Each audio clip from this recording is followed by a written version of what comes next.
I'm John Batchelor. My conversation with Sean McMeekin, professor at Bard College, author of the new book, Stalin's War. This is a tour of the familiar territory 1939 to 1948 from the point of view of Moscow. There are, however, puzzles. One of the puzzles we've bypassed, but I want to come back because it's not all on FDR telling himself this will work out. It's also Winston Churchill. Sean, who are the Chetniks? Who is Mikhailovich? What does Churchill make of the presentation he's given by the BBC and other Chekist agents in London that he should side with the wrong people in Yugoslavia? Well, I do think Churchill at times during the war would put up at least a little bit more fight than Roosevelt did on some questions of strategy, but not in Yugoslavia. I mean, this is definitely a good one to single out where I think Churchill really was hoodwinked. Now, I mean, to be fair to Churchill, there was some evidence, and some of it was uncovered by British intelligence, the so-called Enigma decrypts, that Mikhailovich, who was this officer in the former Yugoslav army, who was the legatee of the Yugoslav government in exile in London, who led the Chetniks, this kind of group of rebels who took to the hills and tried to resist the Nazis after the Germans invaded Yugoslavia in April 1941.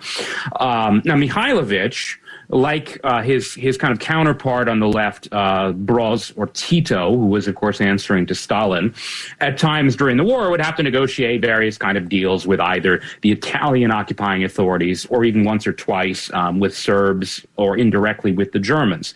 There were sometimes prisoner exchanges, weapons, and you could very easily weaponize this information politically in order to smear someone as a collaborator. And that becomes the official communist line on Mikhailovich, is that he's a collaborator.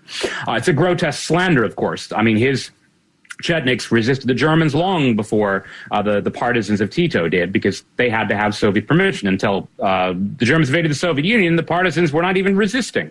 Nor, of course, did they do as much damage. The Chetniks were much more effective man for man, pound for pound. And in fact, in September 1943, there's this extraordinary moment where the Chetniks engage the Germans directly. They actually inflict serious casualties. They blow up some bridges, and the BBC and all these other media organs actually give credit to the partisans for the things the Chetniks actually did. And then there's this agent, Fitzroy McLean. We don't really have time to explain exactly who he was, but he was someone who Churchill trusted and sent to Yugoslavia.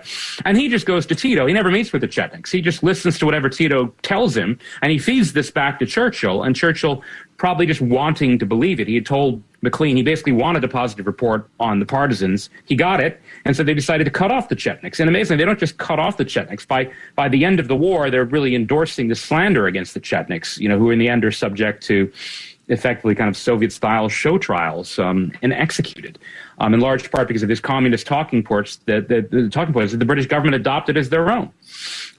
Asia, another story, and yet, because it's pressing on us here in the 21st century. In October of 1945, there's a moment when Stalin might not get what he wants because Mao and Chiang are talking about agreeing with each other, which is quite fantastic, of course. But the U.S. weighs in by saying, we will not arm Chiang Kai-shek, if he's going to use our weapons to fight a civil war with Mao. Stalin, on the other hand, not only arms Mao, he takes the Japanese army's arsenal and arms Mao. The Washington opinion at this point is a puzzle to me. Remember, FDR is gone. Truman is in charge, but Truman did not have all of the range of information. There's Stentinius, there's Harry Hopkins, there are other voices, but George Marshall is sent to China to sort this out. Sean, it appears sometimes as if Stalin has a devil on his shoulder who's in charge of people's good intentions. What is Marshall's mission when he goes to China, and how does it favor Stalin? Well, Marshall's mission, effectively, is to first apply very strict conditions, as you were implying, on any military aid to Chiang Kai-shek, and then eventually to cut him off, as the United States does in 1946. I mean, with really extraordinary timing. We're all told about the kind of the chronology of the opening of the Cold War and the Truman Doctrine being announced and launched in February 1947. Well, the Truman Doctrine didn't apply to China. The United States had cut off China in 1946. And some of this went back to the war years and China being really kind of cut out of Lend-Lease aid in any substantial way as early as 1943, 1944. Some of this went back to these earlier decisions. The only one you didn't mention, but which I just have to emphasize, is that the U.S. had, of course, also armed Stalin's Far Eastern armies. They had sent 8.244 million tons of war material, including about 1 million tons of motor fuel and aviation gasoline to Stalin's Far Eastern armies, effectively free of charge. So that Truman's own policy is a little bit of a contradiction.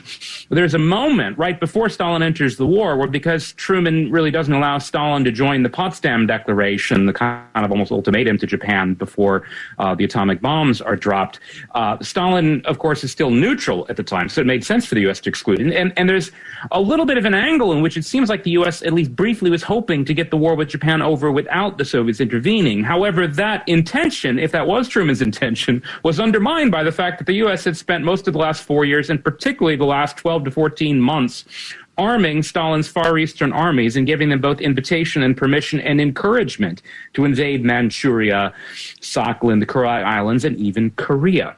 So it's a really kind of extraordinary story that just gets stranger the closer you look at it. And then as far as what Marshall was up to, again, as to why the U.S. reversed course and cut off their own ally in China. It's not the only time this has happened, of course. The U.S. did something similar with Batista in Cuba in 1959, with Go Jin-Jem in Vietnam in 1963. It's a bit of a mystery, and some of it obviously must have to do with the policy advisors who were advising Truman, the climate of opinion shaped really by a lot of influential journalists, some of whom had communists on their staff who were all kind of constantly smearing Chiang Kai-shek and Madame Chiang for their corruption, that they would waste the money, and that the U.S. Would not allow this. But there are these other strange parallels with Yugoslavia, which we were just talking about, where the British kept accusing Mihailovich of not fighting the Germans. He just wanted to have a civil war with Tito. Well, of course there's a civil war. The other side realizes it. Just for some reason, the U.S. decided to cut off its own side in the Chinese Civil War. So what we have then, FDR and Truman, permitting Stalin to dominate the two parts of China that are most worthwhile, Manchuria and northern China, Manchukuo, the Japanese called it, and plunder it. We know he plundered Berlin. We know he plundered Germany, everything he could get a hold of. It's this compulsion to steal, the bandit. But he plundered China as well. Did he believe in Mao? Or was this using Mao to make war, I don't know, on Korea? Was he setting Mao up in the same fashion? Because there are anecdotes about him disdaining Mao when Mao was ordered to Moscow. We have a couple of minutes. We can explore this, given where we are in the 21st century, Sean. Sure. Well, I don't think Stalin ever fully trusted anyone else, whether you're talking about Bierut and his Polish puppets, or Tito in Yugoslavia, or Mao in China. However, I do think Stalin was willing to use these people effectively, that is, to promote Soviet influence abroad. In the case of whether it was Poland or China, he wanted what he would call, in the term of art, a friendly regime on his borders. Meanwhile, yes, he would exploit the war to seize as much booty as possible. Of course, they had a euphemism for that, too. It was called nationalization. But yes, the richest parts of Manchuria are all mass looted by the Red Army to the tune of, some estimates, as much as $2 billion at the time, which, of course, today you probably have to go up into hundreds of billions, if not $1 trillion worth of kind of equivalent. And they do the same thing, of course, in Germany, all these other occupied countries. They take, as they call it, reparations in kind, some of it in terms of slave labor, people they would send to the camps, some of it in terms of property.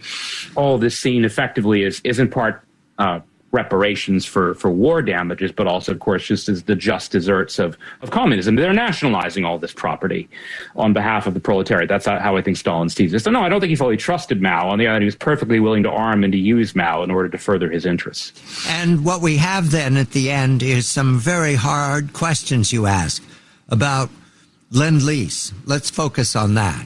This transfer of technology and food, feeding the Red Army, feeding the Russian people, at the deprivation of the American people and the American war front in some instances, created the conditions, I think your case is, created the conditions for the Soviet Union to emerge as a superpower, arm itself with nuclear weapons it probably stole the plans of, and create the conditions in the second half of the 20th century that you and I grew up on, that have beggared the earth to this day. Is that Lend-Lease? Is that where we go, Sean?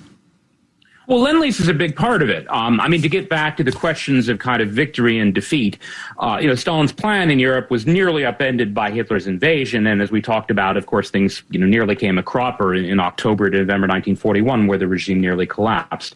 A large part of what allowed them to go from having withdrawn really the boundaries of communism to kind of just central Russia between Moscow and the Ural Mountains, and then eventually expand out all the way to Berlin and Beijing. Right. It wasn't all Lend-Lease, but Lend-Lease played a humongous role in this, especially in restoring the mobility to the armies, and particularly in Asia, which is almost always ignored. You can't imagine this empire in Asia being created without those 8.244 million tons of Lend-Lease. The Lend-Lease that gets me, Sean, is the butter and the sugar. That's the Lend-Lease, the butter and the sugar. Yeah, Americans are told to eat margarine because the Russians need the butter. Sean McMeekin. The book is Stalin's War, A New History of World War II. I'm John Bash.